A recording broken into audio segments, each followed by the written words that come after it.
Hi, how you doing, Ginger? This is Anthony Kusich. Hi, how are you? Good. How you doing? I'm good. You must be in California. Right now we are in Iowa. Well, I mean, your phone number. Oh yes, yes, yes, yes. We live in California.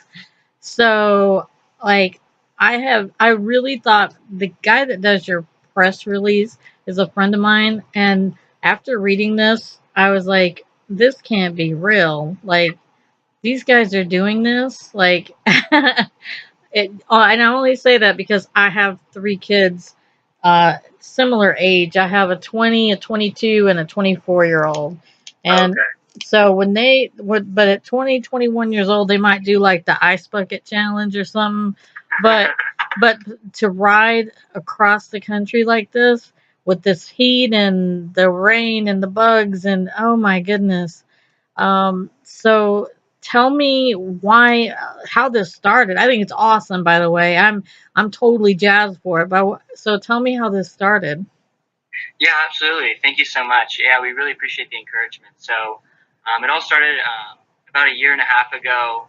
A couple of our guys were inspired just to find out what's the craziest thing we could possibly do as young guys. Stepping into more of a career part of our life. What can we do as kind of like just the craziest thing.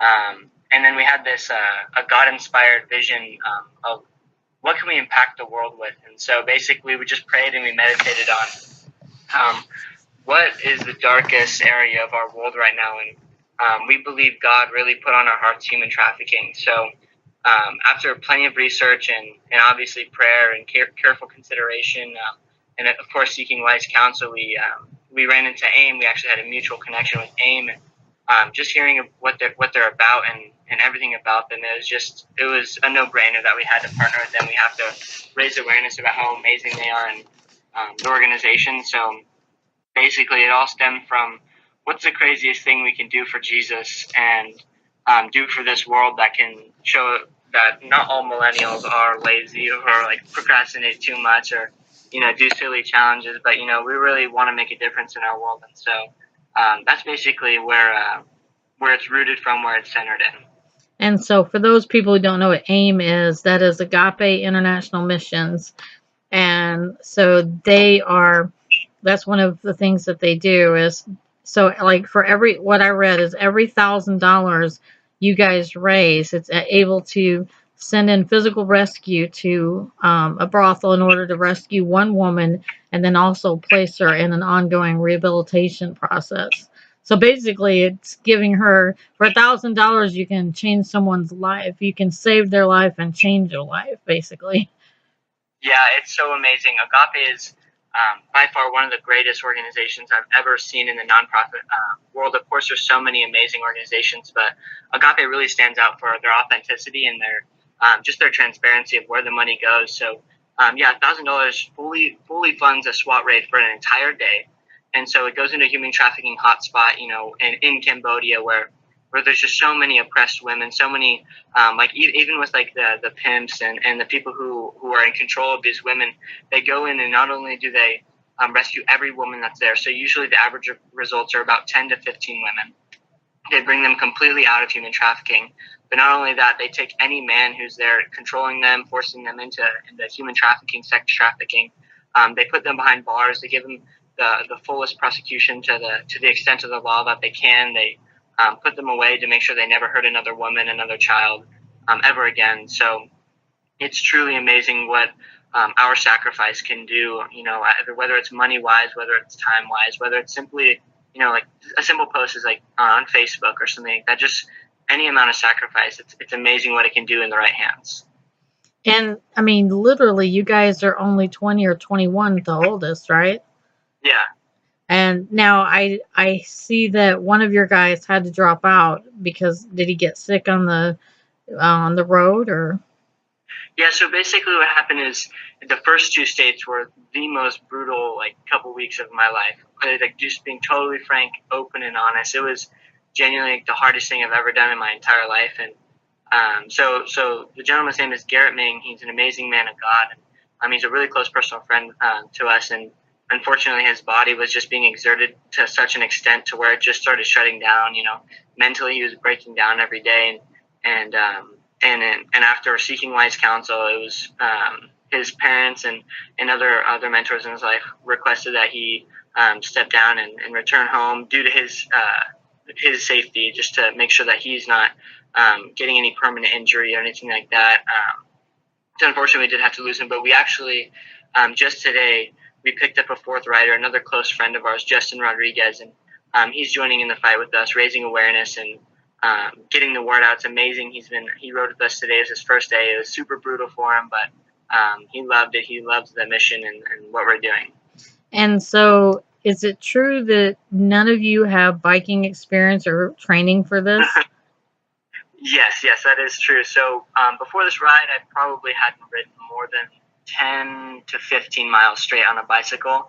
Like here and there. That's still a lot. Bicycle, but nothing. I'm not a cyclist in any form of the matter. Wow, like that, but that is so incredible. And I mean, the conditions of weather, whether it's rain or heat, mosquitoes and other kinds of great bugs. Like, and you're riding like 80 to 100 miles a day, something like that. Yes, ma'am. Yeah, we go anywhere from like 70 to 90. We've done a couple over 100-mile days. We did one 105-mile day. We did another 110-mile day through burning, blazing hot sun. We had to ride over 13 miles on gravel, rolling hills the entire day. It was absolutely brutal. We rode from about 6:15 in the morning to about 10:30 p.m. at night, so almost over 16 hours of biking. So, what's the hottest temperature you've been riding in? We rode in about, I believe, 90 to 95 degree weather, probably close to 100. We didn't necessarily check, but it was extremely humid. So it felt so much hotter than it really was. We were riding through, I believe it was the Wyoming desert. Yeah. And it was about a 120-mile stretch of absolutely nothing. And so it was so hot to the point where even the water in our insulated backpacks, that was starting to just evaporate, almost boiling hot because just the sun was hitting it so directly. It was absolutely insane. And so you guys are only taking what you can carry on your back? Yeah, so we're fully self-supported. So we have 2 bags that mount on the side of our bikes, and that carries a change of clothes, a couple tubes to repair the bikes, a couple little tools, and just the bottom necessities, because the weight is a huge factor in riding. So yeah. we have 2 bags on the side and 1 backpack on our back to carry all of our supplies. That's still a lot on your bike, though. I mean, that's got to be somewhat heavy, because when you're riding long distance like that, every ounce matters. Oh yeah. It's about it's anywhere from 30 to 40 pounds, I believe, of weight per person. I had a friend of mine who he used to ride in long distance riding, and he shaved his legs for aerodynamic purposes. So I figure if he shaved his legs, then every little thing counts. Yeah, absolutely. You really feel the difference between every single little, like, you'll just throw away like 1 pound of anything, and you're just like, wow, I just feel like a million pounds lighter, especially going like the 90, 100 miles. It's insane. Wow. So have you guys like at any point already stopped and said, who did this? Like, why are we out here? I would think you'd have your moments of, your body going, really? This was your idea? Yeah, every day there's multiple points throughout the day where we kind of just stop and we take a moment of rest, and we kind of just look at each other with these faces of just total defeat. And then we just look at each other and we know that who we're fighting for, the women that are in sex trafficking, the children that have no parents to fight for them, that have nobody to fight for them. We know that we're fighting for them, and they may not know our names, they may not know who we are or what we're doing, but we know that through our struggles, through our sacrifice, through every little ache and pain through our entire body, they've suffered so much more than anyone can ever imagine, unless they're in that situation. And it just inspires us. It fuels us every day. We believe God is the center of our strength, and His heart is so heavy on our mission that it just inspires us every day. Every time our knees hurt, or we get headaches, or we're lightheaded from dehydration or anything, we just know that if God is for us, who can be against us? And we know that the Creator of this world is the one that's gonna get us to New York, get us across the country, and save some lives along the way. Well, I tell you what, you guys are my new heroes. I mean, seriously. I mean, I even know what I was like, and I'm a girl. I mean, girls are a little bit more emotionally driven. And, at 20, 21 years old, all I was thinking about was being 20 or 21 years old. Like, Yeah, I mean, I was following God, but I was following myself a lot too. It's just like, just an age thing. And my son is 24 and he hates the whole like getting grouped in with being like you were saying, like, people who are young like can't be, smart, driven, sold out for God, can't be, intelligent people with, things they can do to change the world. And like he's always been like, he hates it. He does not like anyone calling him a millennial. yeah, Because he's like, I'm not a millennial. I don't care when I was. He's not born in the 2000. He was a 94 baby, but still he was like, I'm not a millennial. I'm just 24 or I'm just yeah, 23.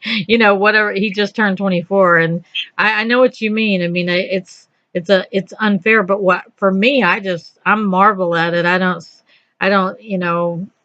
It's not. I guess I just know what that age is like for girls and guys, and it's hard to take your mind off yourself and the things around you. And I would think that being in California, you're a little bit more tempted. You kind of have like the perfect, backdrop. You have a yeah, screensaver along the coast, yeah. so it's kind of beautiful out there, and that's probably tempting. So I'm curious what you guys do. Are you in college or are you guys doing different things for jobs? So me personally, I actually quit my job. I was managing a restaurant in LA, and I left in order to do this. They wouldn't give me the time off, and just it wasn't working out. So then I resigned from my position, and I'm starting up an internship at my church, and we have another guy that's doing the internship as well at our church, and then one of us, his name is Tanner. He's going to a university in California, and so we're all doing college and like part time work, and like getting our feet wet in the workforce. So do any of you, like, by doing this, have you been inspired to go into full-time missions work? Yeah, honestly, personally, for me, it just opened my eyes to what we can do as the human race for the human race, and it just inspired me every single day, knowing that I'm getting up with a mission, not just another day, grinding at work or putting in my 8 hours and going home and resting, but I'm getting up and I'm fighting for somebody. So it genuinely has inspired me to do something greater with my life and not let the world pass me by, but to change the world as it goes along.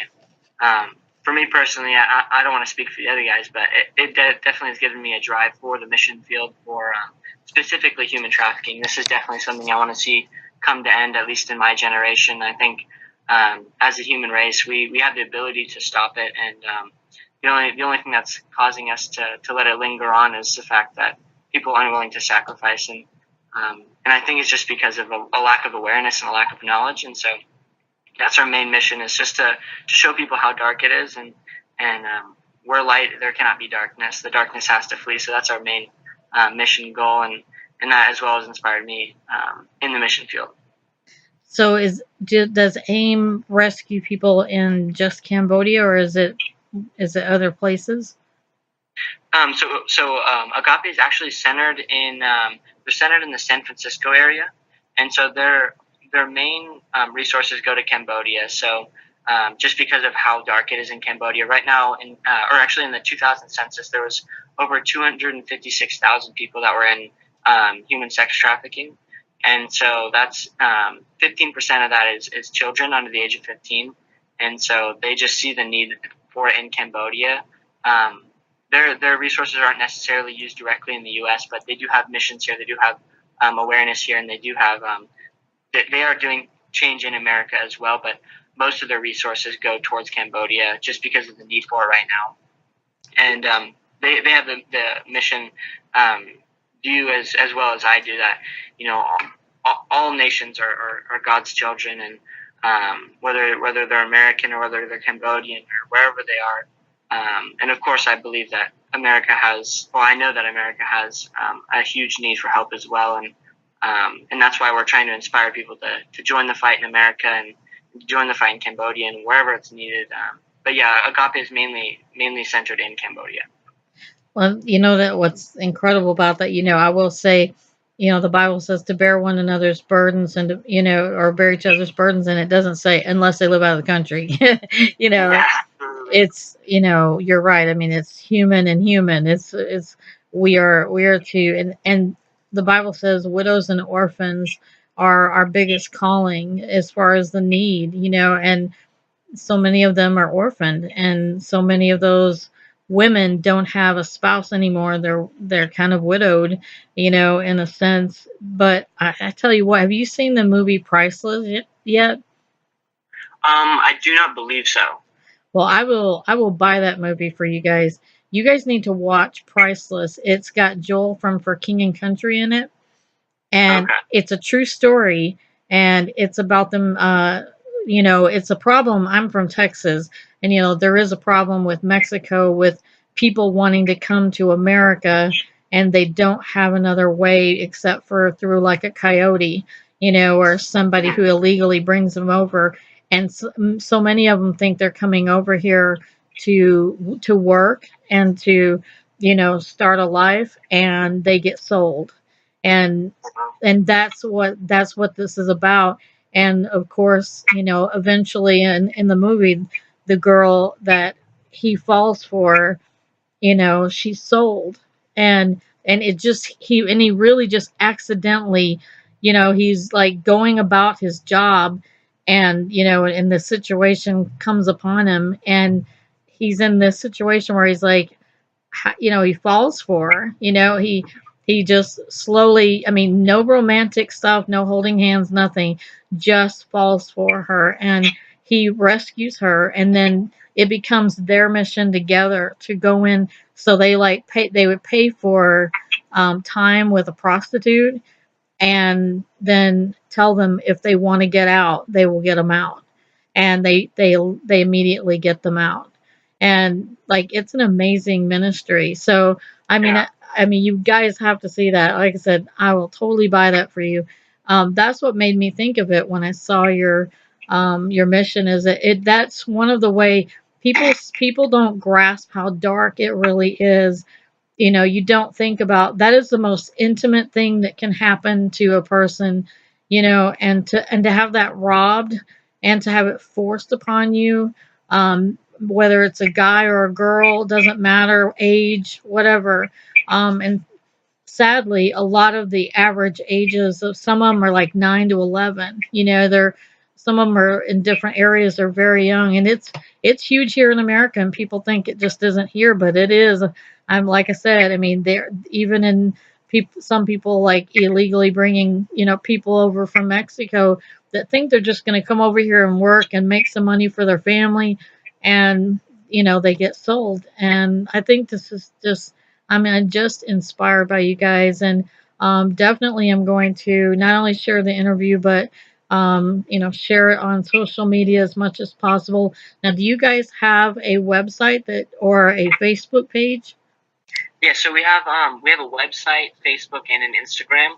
We are most active on our Instagram, since we are a little bit on the younger side. We are more in tuned on all Instagram's ways to share the news. We're trying to get better at the Facebook aspect, but our Facebook, Instagram, and website is all the same. It's just rideforfreedom.co.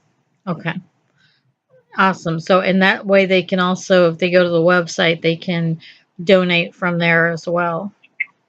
Yeah, so if someone goes to the website, just rideforfreedom.co, there will be a big donate button. They can click on that, and it'll send them to GoFundMe, which the GoFundMe connects directly to Agape, and that'll send the money directly to Agape. And none of it absolutely goes to us or anything. We've put in a bunch of personal money for this, so we're not making anything off of our mission or anything like that. And so the money that is donated through our website goes directly to Agape. No third party or anything like that. Shelter. We pop a tent up in a local campground, or we've gone the side of the road. It's actually been brutal. We've gone like 90-degree weather, mosquitoes eating us alive, camping on the side of the road. But fortunately, God has provided a lot of the nights. Like tonight, someone from our church donated a motel room. So we have a motel room donated. So we have a safe place to lay our head and a nice place to shower and free breakfast in the morning, stuff like that. So we have opportunity for people to reach out to us to donate a motel stay. People have like donated motels throughout entire states, but mainly we do camping or host homes. If anyone wants to open up their homes, we're totally open to that. Either opening up their home or allowing us just like pitch a tent in their front yard, backyard, or wherever. So do you have a way for people to know what your route is? So if they want to be a host home? Yeah. So actually, on our website, we have all of our like personal bios. We have our route, all of our information. We have information about Agape, links to Agape on there. So for any additional information on our mission, who we are, where we come from, we actually have a really informational video on our website, specifically about what we're doing, how even bicycles help out with human trafficking, everything like that. On our website, it's a really informational video. And literally everything is on our website. We worked really hard on it. We're really proud of it. Wow, I'm looking at it right now. But you know what? You're going all the way around me. You're going to be in South Bend, and then you're going to Perrysburg, Ohio, and I'm by Toledo. I'm Oh, I'm in Michigan, but I'm just north of Toledo. yeah, so on our website, again, there's contact information. So if anyone's looking to donate for like a motel stay or anything additional, like even just donating a meal, like a specific restaurant or anything like that, we have an email on our website. We have phone on our website. We have social media. If someone has Instagram, they can DM us. We have all of our contact information, and then from there we can link a PayPal account or Venmo or Apple Pay or anything. We're pretty hip and savvy with modern day technology. So any way for electronic payment, we can probably figure it out. It's funny because you really are like where you're at in Perrysburg, Ohio. That's right by Toledo. You're probably an hour or so south of me. Like once you're in Perrysburg, I think you're probably an hour and 15 or somewhere in that range, like south of me. So you're going almost to where I live. So, I'm just so inspired by you. And you know what? My mom she was talking today about I'm from Texas, and it's gonna be 108 this weekend in Texas. And I'm going to tell her when she thinks about the heat to remember you guys, and that she's not on a bicycle going across country, and it will make her feel better, and she will be inspired by you guys. And I'll quit complaining about the heat now too. It's not hot in Michigan right now. It finally cooled down to like 80s, and the high is a high. But still, at least your weather's starting to chill out, but not by much. But at least you're north of most of the major heat, so you've kind of gotten the worst maybe over. What city are you in now? Right now we are in. I forget how to pronounce it. It's like it honestly it looks like the beginning spelling of avocado. That's how I remember it. It's one of the early cities in Iowa. Oh my gosh, what a pleasure and honor to speak to you, and tell all the guys that I am just totally impressed and inspired by all of you, and I'm going to be there to support you. And you've got my phone number. I will follow you guys and make sure to share all your information. And I'm gonna keep up with you, and I'm gonna stalk you. I'm gonna troll you on social media. So just look out now. Yeah, absolutely. We love it. Thank you so much. Okay. Well, you guys have a blessed night.